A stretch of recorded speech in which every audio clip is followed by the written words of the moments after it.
93% of surveyed businesses increased their visibility and control after upgrading to NetSuite. Over 28,000 businesses already use NetSuite. Head to netsuite.com/wolf for a special one-of-a-kind financing offer. That's netsuite.com/wolf. netsuite.com/wolf. Jas, how's it going? Amazing. How are you? All right, so let's get right to it. So who is Jas Mathur? How would you describe yourself? You know what? I describe myself as somebody who sets his mind to anything I want, I'll get. You know, so pretty much like I wanted a life that I want to build a life I didn't need a vacation from, right? So I started off my first business when I was 11. I'm an entrepreneur. It's been what, 27, 28 years that I've been running my own different companies, starting off with all web related stuff from the beginning. And then I transitioned into stuff that doing things that are going to be a little more fun, have more time off, more relaxing, have a little bit more to enjoy rather than just sitting behind a desk or in an industry that's mainly not as fun or, What were you doing in the web stuff? Just like advertising, is that it? Yeah, no, when I first started, I was building websites. So I built a website. It was a big site. I was posting news from wrestling. And then I had ads on there. And then based on the visits, the number of visitors coming in and how long they would stay on the site, I'd be making money off of that. So the length that this was back in like 98, 99, 2000, around there in those days. So it's the early days. People were just getting that. Dial-up. Yeah, still like just transitioning from dial-up to, right? Yeah. So I started to learn I started coding at that time. I learned HTML, and then I learned PHP when that started.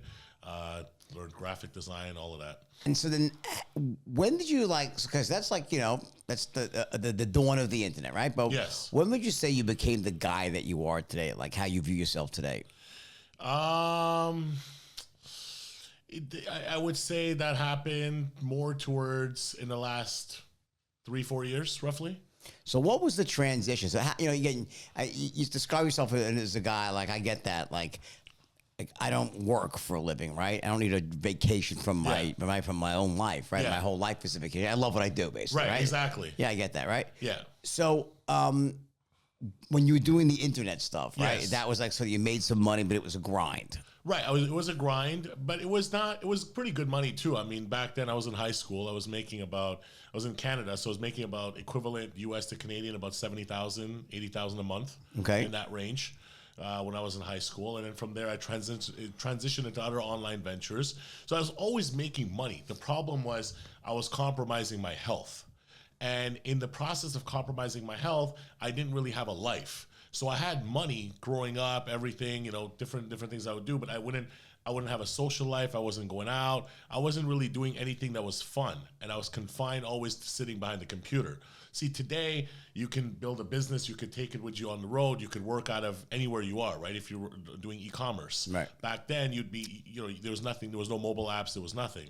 So at my peak, I weighed over 450 pounds. Wow. And that's where, once I wanted to get into this whole health thing and start to lose weight. And eventually from there, I wanted to enter into industries that are recession proof, number one, because one thing everybody has in common is they want to look good and feel great. Right. And B, that I can have fun doing and promote and actually be happy about what I'm doing. And I feel like my work is part of my life. It's my passion, at the same time. So what year was that now?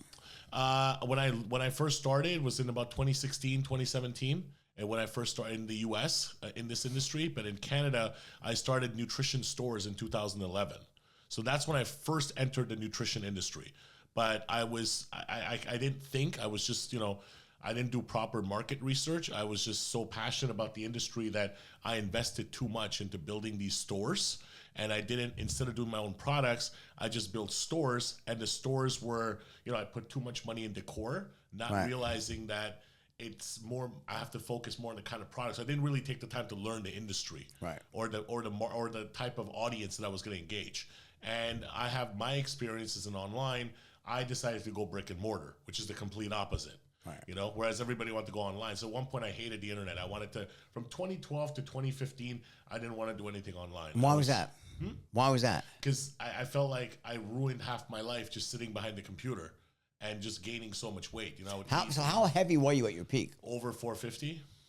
So I was my waist size was over 68 inches. Fuck. Yeah, there's a lot of time people get a misconception about the number on the scale. You know, I mean, I was obsessed with looking at, even when I was losing weight, I got obsessed with, you know, I have to be lower, lesser and lesser. And at one point I got down to 185 pounds, but I was super skinny. Like I lost all my muscle mass. I lost everything. And then I had to rebuild it again. So it's not really about the number on the scale. It's how you feel and how your body is, right?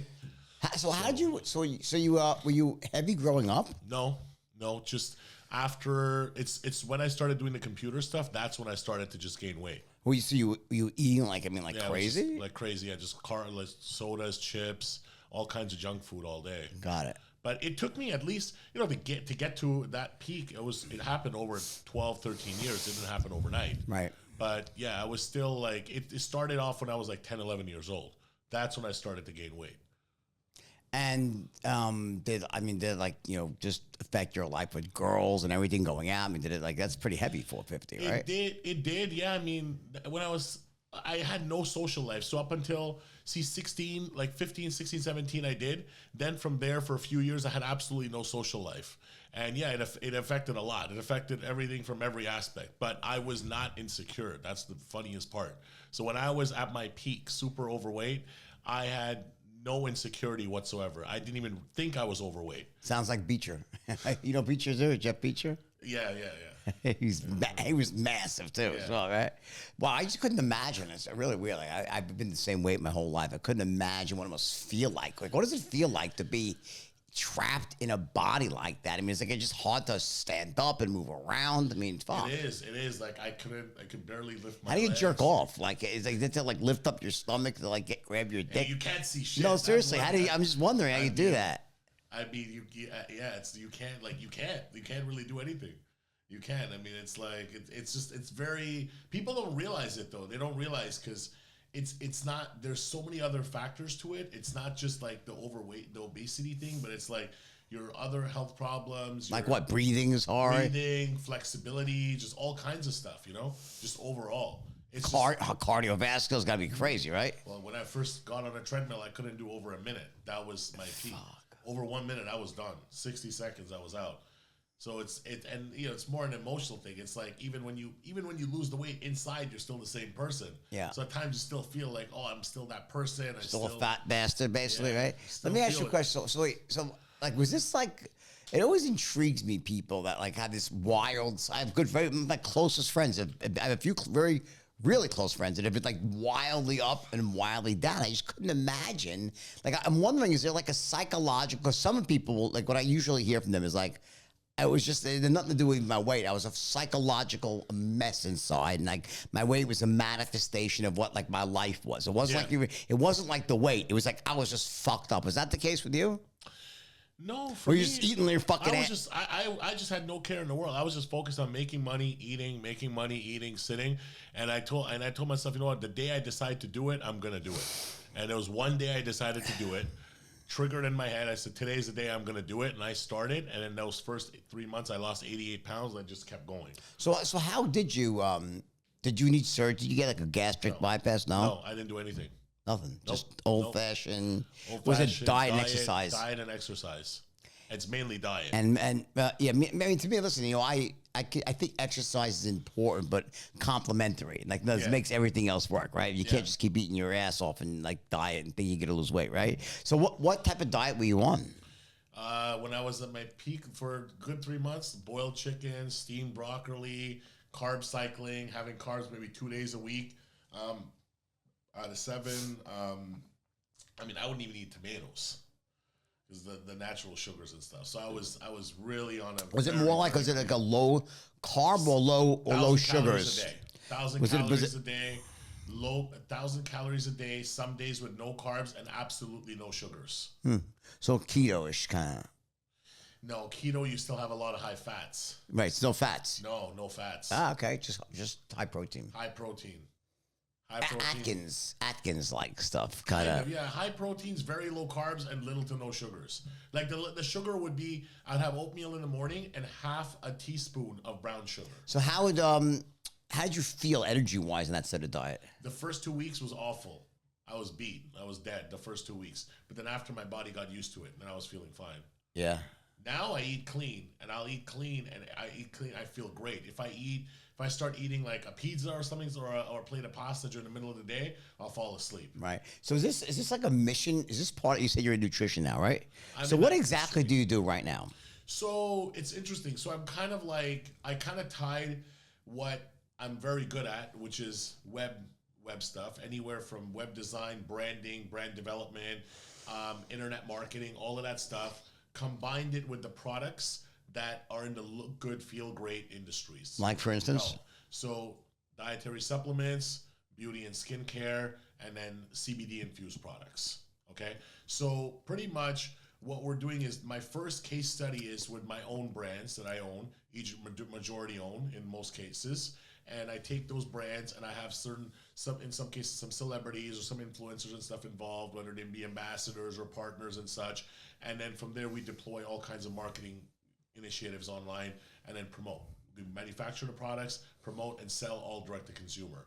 And my next phase is going to be to do this as pretty much turn the company into an incubator accelerator and do this for other people that are looking to get into the industry, where we're a full, one-stop shop. We can build your brand, do the product, do the manufacturing, and help you go to market straight. Whether you need influencer support, whether you need, any kinds of paid media support, we have the whole thing in-house. 2000, 2008, 2020. Listen, when it comes to the economy, those are some pretty scary years. .com crash, housing crash, and the roller coaster we're going through right now. One thing is certain. It's a dangerous time to not know your numbers.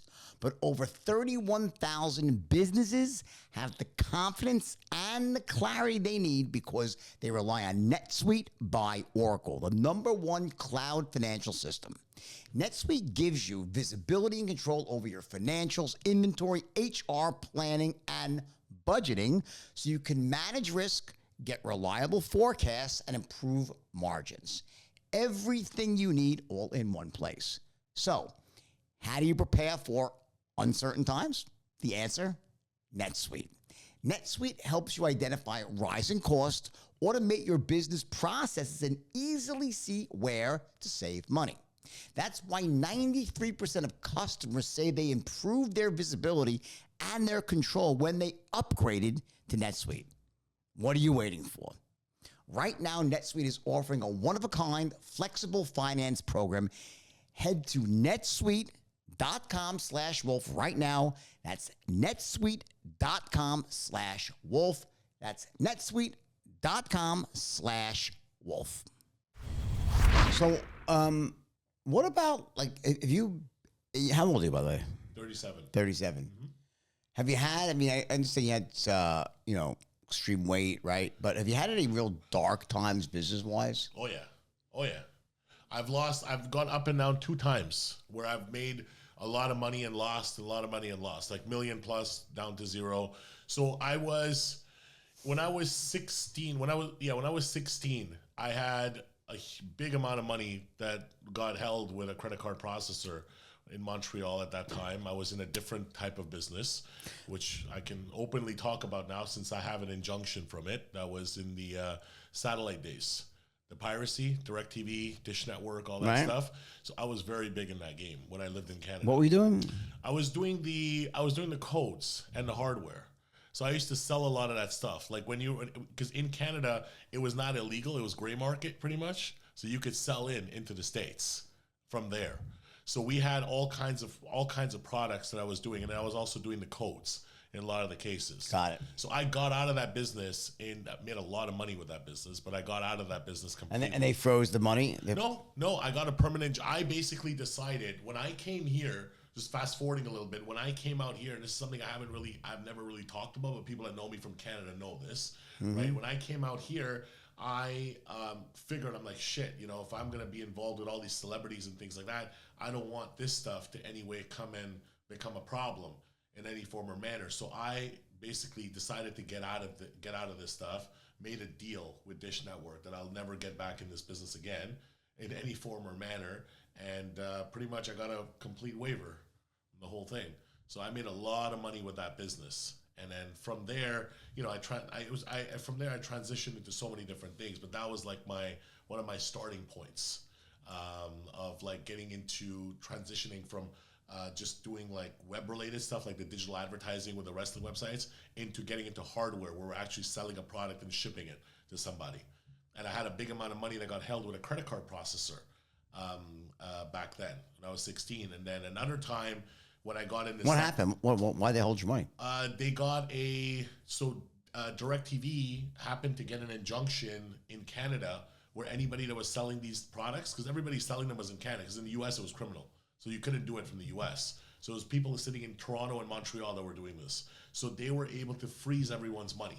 Right. That was sitting in Toronto, that was sitting in Canada, and not release their money. But you got it back. You No, I ultimately. didn't get it back. Oh, I thought you said you got it back. No, that money I didn't get back. How much did you get? How much they freeze from you? Like 700 grand US. Oof. It was like 1.3, 1.4 Canadian at the time. Must That have was been a pissed lot. off, huh? That start back from zero. Again. So they froze because they're saying you were illegally selling the. Yeah, they were like, it's basically like to tamper into the signals, you know, like you could watch free pay-per-views and stuff, all that stuff. Got it. Yeah. Now, so where do you live right now? You still in Canada? Are you in the States now? States. Where do you live in the States? I live in Miami and in LA. Both. Okay. Back and Both. forth. I shuffle between the two. Got it. Yeah. And your core business. So what are you exactly doing in nutrition? Are you mentoring people? Do you No, just like what? just doing products, direct to consumer. Direct to consumer. Yeah, we have website. Like, yeah, all online, everything online, all through websites. So we have about 15 brands right now, combined between CBD, skincare, and nutrition, and everything we do is all direct to consumer. And now the next step is to get these products into stores. So what is it you think that makes your offering unique? Like for example, like a good friend of mine Yeah. owns a massive online portal, like Yeah. Fashion Nova. Yeah, Rich, yeah. Rich, right? Yeah, it's like that's an amazing. Like, what is it? Like, is that what you're trying to do? Build a massive business? Like, what are you trying to accomplish online here? So Other than just make a few bucks. I mean, Yeah, right? yeah. No, my thing is eventually to take what all we have, because right now we have about 4 million customers in the last 2 years, okay, that we've shipped products to. So my next plan is to build a portal where we have educational content, exercise videos, all kinds of, and then tie that back in with IPTV. So people at their home, kind of like Beachbody. Okay. In that kind of trend, kind of like Beachbody. And really it's about at some point or the other, I'm also going to be going more on the front line of it in terms of speaking when it comes to, the motivation side of Right. it with people. It more or less to like give importance on their health and that it should be the first top priority of life. What differentiates the products? I mean, look, in this industry, there's only 30 different types of products, but there's hundreds of different manufacturers and people that make them, right? Right. So what I did, I had promised to myself, because when I first started losing a lot of weight, I didn't use anything. I was not taking any supplements when I was actually losing weight. So I promised, I said, I am never going to get in the industry of making my own product because I didn't believe in these products, okay? But in 2017, I met someone at Gold's Gym in Venice who is a genius formulator. And he's been in the industry for over 20 years, a lot of top athletes, he custom makes products for them and stuff like that. And he helped make products for me that helped me tighten my skin, build muscle, all that kind of stuff naturally. And not only that, but the products taste really good. Right. And even like the protein, it doesn't sit in your stomach or make you bloated or stuff like that. So after a good 2 years of him giving me stuff and seeing results on myself, that's when I decided to roll out and get into this lane. Okay. And then and then from there, the first product we rolled out was NZT48, which is a focus pill. It's a nootropic. So I have that trademark from the movie. So I have that trademark. And what does the pill do? So it helps you focus. Does it really work though? It works, yeah. Like what is it? Ginkgo and huperzine and It has vinpocetine. it has all that stuff that you're saying. Yeah. I mean, from my side of it, I don't remember half the ingredients. That's not but it works. It works. My partner on the manufacturing side is like a genius in that industry. And we have a manufacturing facility. We make everything in California. What do you think about? So as a guy who goes back and forth Yes. from California to New York, which I do. Yeah. Although I haven't been, I did like sort of a clean break from California for a while for tax reasons. It's like, but I'm planning on at least spending a little time there, hopefully, right? what do you see as the difference? Like, obviously, we live in a very divided world right now. Yeah. Country's crazy, right? And California is a notoriously liberal state, right? And I guess Miami's not a state, but it's almost like its own state here, right? So it's like, what do you notice is the difference between these two? Like, which do you like more? What do you feel more comfortable in? So Or you don't really care? Miami. Okay, so Miami. I got a place in Miami during COVID because everything A was open here, and B, Miami is a good place to come and relax. I always told myself I want to live in Miami when I'm done. When I want to retire and relax, that's what I want to be. Because the whole point of being in Miami is to be on the water. Right. Water, relax, have fun, enjoy. Over the past year and a half, a lot of people have moved into Miami because they noticed the real estate pricing was lower. You have the benefits of a California/New York. And then, a lot of the tech guys started moving out here. So now Miami is at an all-time high, the price, right? But it still doesn't compare to New York. New York is New York. I mean, the energy you have in New York when you get out in New York, just the type of people, it's a different ball game altogether, right? I would not compare Miami to New York. Miami is more, in my opinion, more relaxed, but New York is always going to be New York. It's fast. I mean, like socially, like in terms of like, do you have any issues in like California, like in just terms of you finding it very, like with all the masking and all these lockdowns back in there? Was that I bothering you? hate going out in California. I just hate it. I don't like going out in LA. I find the best place to go out is Miami. Overall, just in every aspect, like restaurants, nightclubs, this, that, everything. It's just overall, it's a better place to go. How about New York? New York is fun too. Yeah. New York is nice too. Yeah. New York is more. I like restaurant lounges. I just hate going out in California. So you said you recently went public. Yes. So tell me about that. So it's a pain in the ass. It was a pain in the ass. I mean, Well, you merged into a shell, right? merged into not a shell. It was an active company. Well, I mean, okay. So Yeah. what kind of company? The company was doing mobile advertising. All right. So it's Minimal paid. revenue. Got it. Minimal revenue. They're doing mobile advertising. So the plan was I wanted to go on straight onto the NASDAQ. And there was a guy I was going to work with last year to get onto the NASDAQ, but the guy was fucking bipolar. And then he had a lot of mental issues. And the second thing is I was still learning the process. You have to go through audit. You have to go through this. Everything has to be compliant. I was still, for me, going public was more of a thing that I wanted to do for personal satisfaction. Not because we're trying to raise X amount of money or do this or that. I still funded the company myself for all these years. So the whole purpose of was A, personal satisfaction, B, because a lot of my close friends that are in the markets or people that are involved have said, hey, look, you have a crazy story. Public markets is about having a story, and you have revenue. You do good numbers. You have all this stuff in place.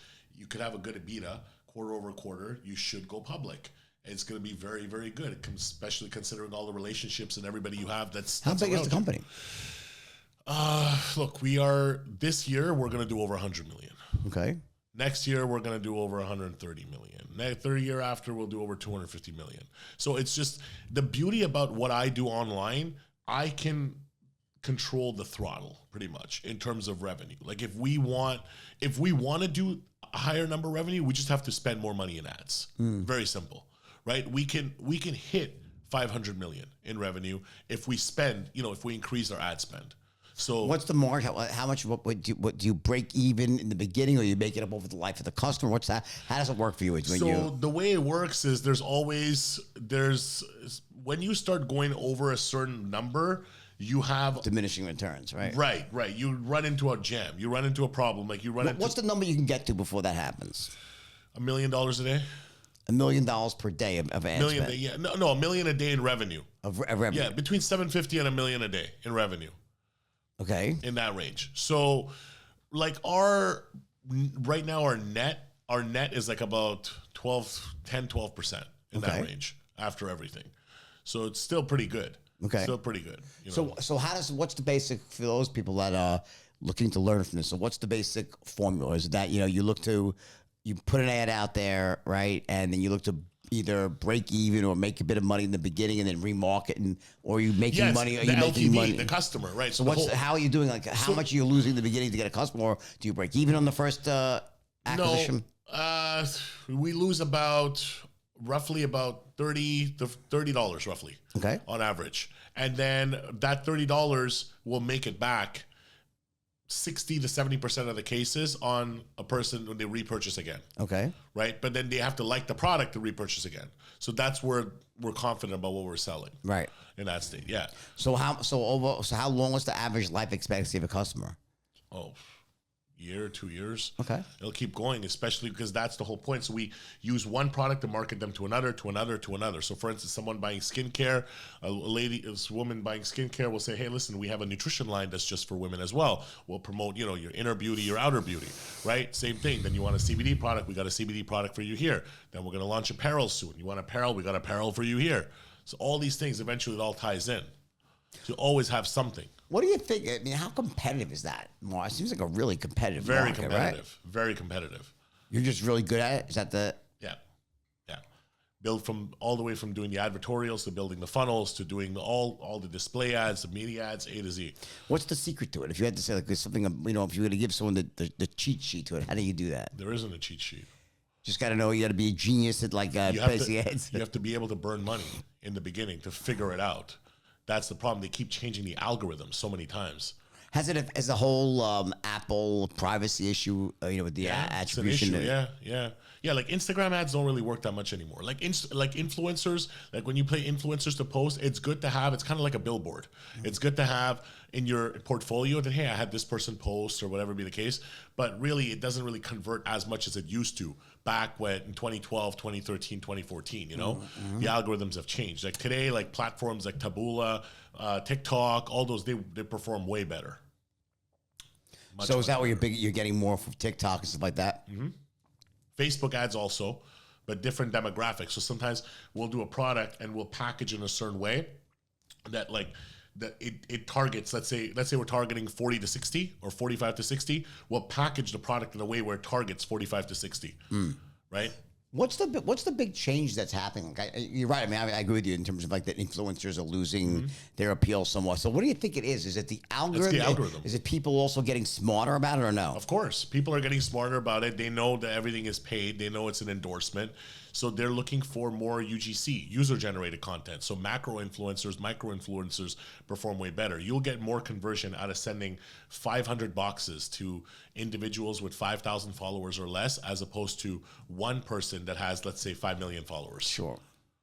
Because those people have their real friends and family. Right, they'll actually use it and talk about it. My wife says that. My wife is right. She's got more. She's about to be 100,000 followers. But people censor stuff, and if she likes it, she will literally post about it, and she enjoys it, and she makes great videos about it, and it's like, I think it's far more authentic, right? So is that your strategy now? Yeah.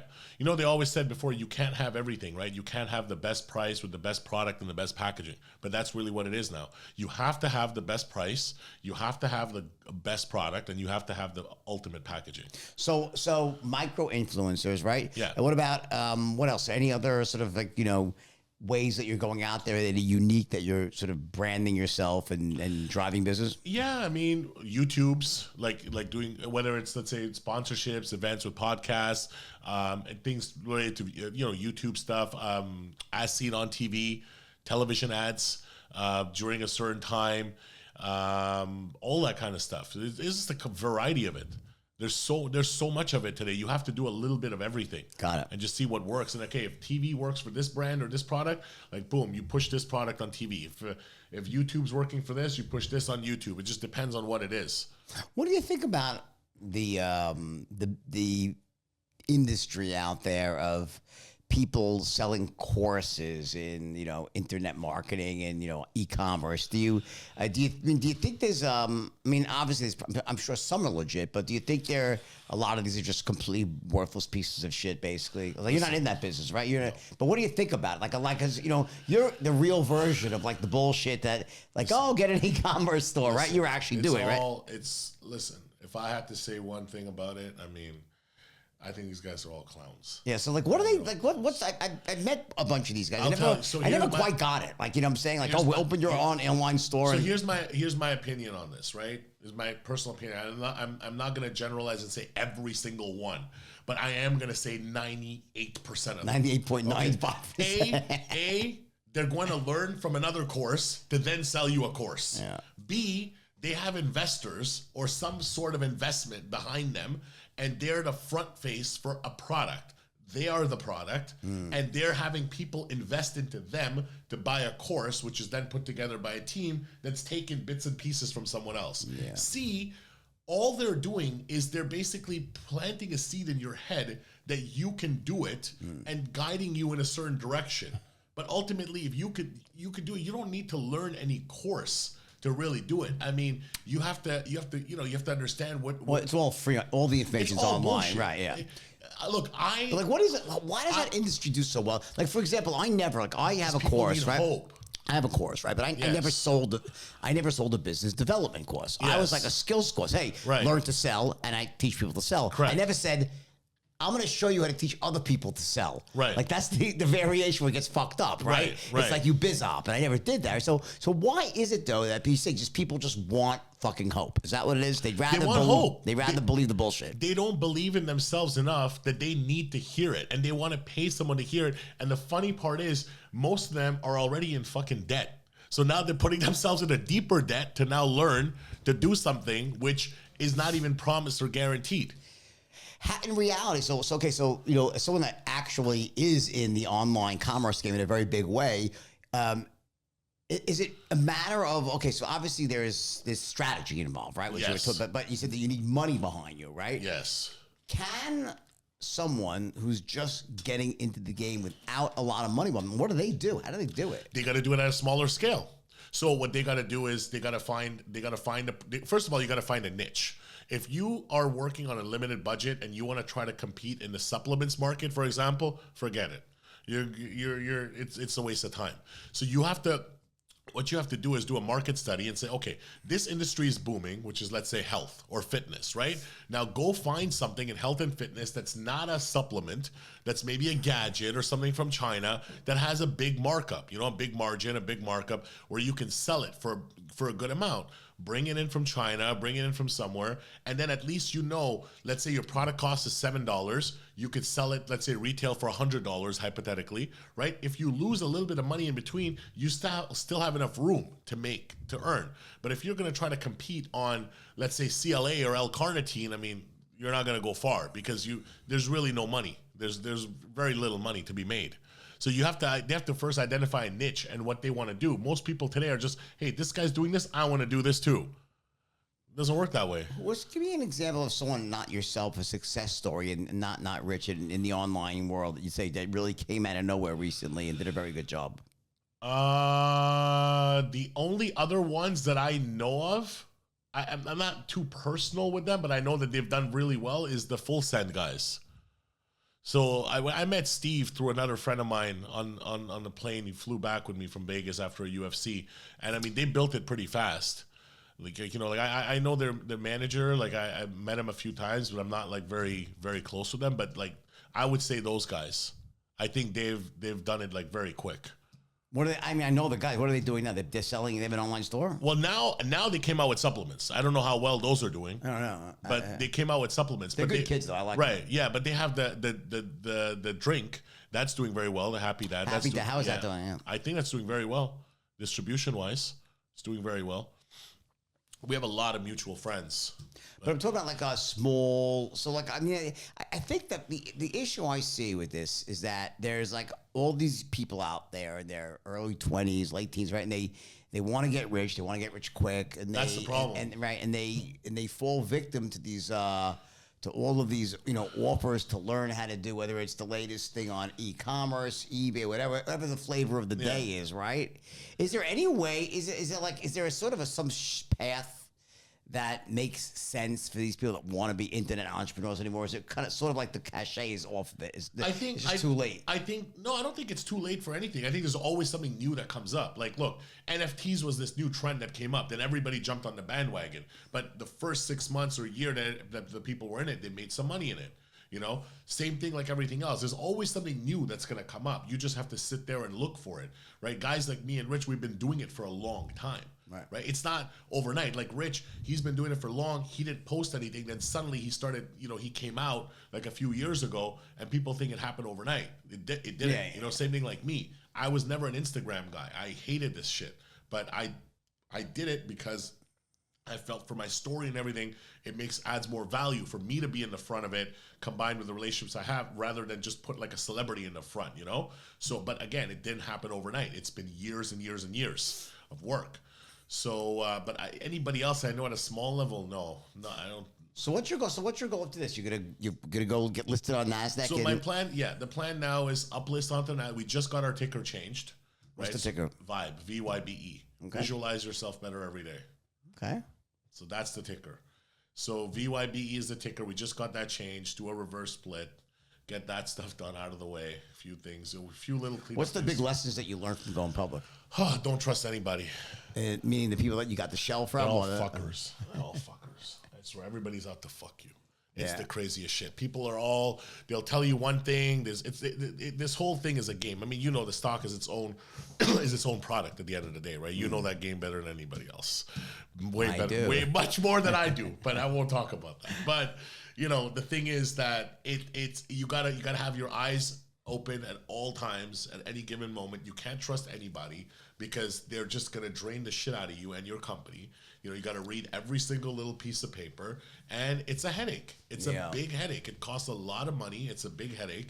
But, you know, I feel with what we have in place and the company and the growth and story and everything involved, you know, the goal for me is to turn this into just a vehicle. This is going to be a vehicle. We're starting with the health and wellness stuff, but later on adding a lot more things into it. Mm-hmm. And then I want to spin off the different brands. All right.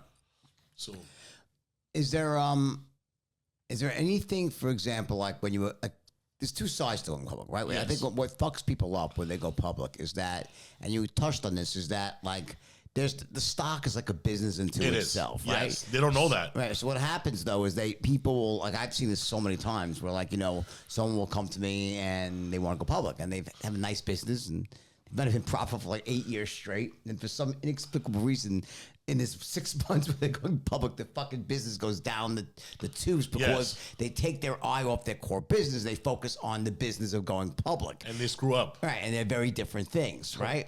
Yeah. So if you struggle with that, and right? Yeah, it's just different people. I mean, at the end of the day, it comes down to you need to have someone around you that really does that stuff for you. Like unless you're that type of guy, I mean, you could just drive you crazy. Thankfully, along the way, you know, the person that helped me go public is a very influential guy. He's been in the markets for a long time as well.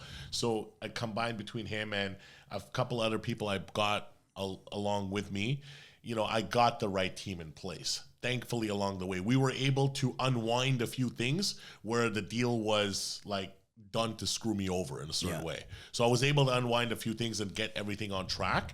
But the only thing is that, yes, it is its own product. It's its own thing altogether. And you cannot take your eye off of the core business. Because in the beginning, the two are not related to each other in any form or manner. Yeah. So you got to have a team here and a team here. Yeah. And it's totally different.